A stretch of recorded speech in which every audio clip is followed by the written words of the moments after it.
दोस्तों, श्री कृष्ण को पता था कि कौरव अभिमन्यु को चक्रव्यूह में घेर कर मार देना चाहते हैं, लेकिन फिर भी श्री कृष्ण ने अभिमन्यु को नहीं बचाया। आखिर श्री कृष्ण अभिमन्यु को क्यों मारना चाहते थे और किस वचन की वजह से श्री कृष्ण ने अभिमन्यु को चक्रव्यूह में कौरवों से नहीं बचाया? दोस्तों, इस बारे में जानने के लिए वीडियो के लास्ट तक बने रहें और वीडियो को लाइक करके चैनल को सब्सक्राइब अवश्य कर लें ताकि इस तरह की वीडियो आपको मिलती रहे।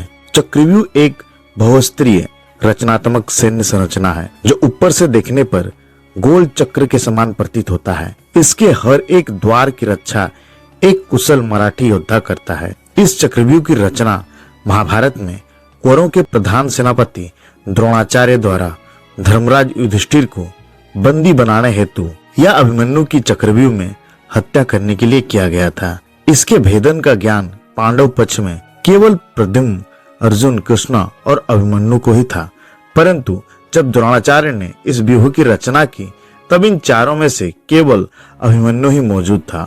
अभिमन्यु ने चक्रव्यूह भेदन करने का ज्ञान अपनी मां के गर्भ में ही प्राप्त कर लिया था जब अर्जुन ने सुभद्रा को चक्रव्यूह भेदन करना बताया था, परंतु सुभद्रा को बीच में ही नींद आ गई।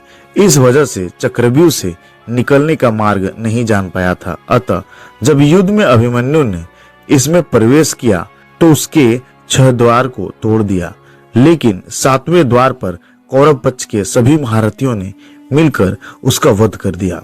महाभारत के वीर योद्धाओं में एक नाम अभिमन्यु का भी आता है।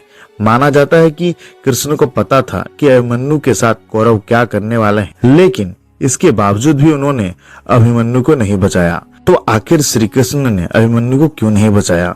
महाभारत के वीर योद्धाओं में एक नाम अर्जुन पुत्र अभिमन्यु का भी गिना जाता है। अभिमन्यु को लेकर एक कथा धार्मिक ग्रंथों में वर्णित है कि वह बहुत कम उम्र में ही युद्ध कौशल में निपुण हो गया था और जब महाभारत का युद्ध आरंभ हुआ तब अभिमन्यु महज 16 साल का था और कौरवों के कई महारथियों को अभिमन्यु ने हार का मुख दिखाया था। ऐसा माना जाता है जब युद्ध में दुर्योधन चक्रव्यूह में फंसाकर अभिमन्यु की हत्या कर देना चाहता था तब श्री कृष्ण को इस विषय में पहले से ही ज्ञान था कि अगले दिन युद्ध के मैदान में अभिमन्यु के साथ क्या होने वाला है, लेकिन इसके बाद भी श्री कृष्ण ने ना तो पांडवों को इस बारे में सूचित किया और ना ही अभिमन्यु की रक्षा की। असल में महाभारत के अनुसार चंद्रमा का एक पुत्र था जिसका नाम बर्षा था।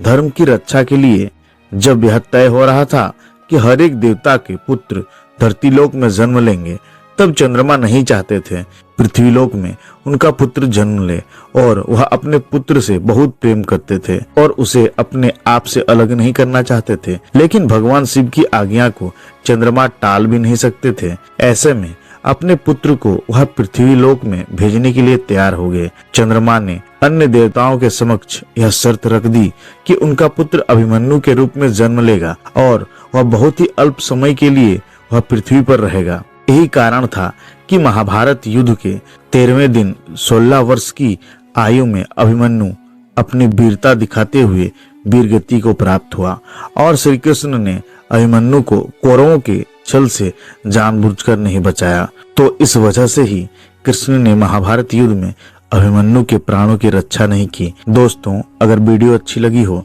तो एक कमेंट अवश्य कर दें। इस वीडियो में बस इतना ही। धन्यवाद।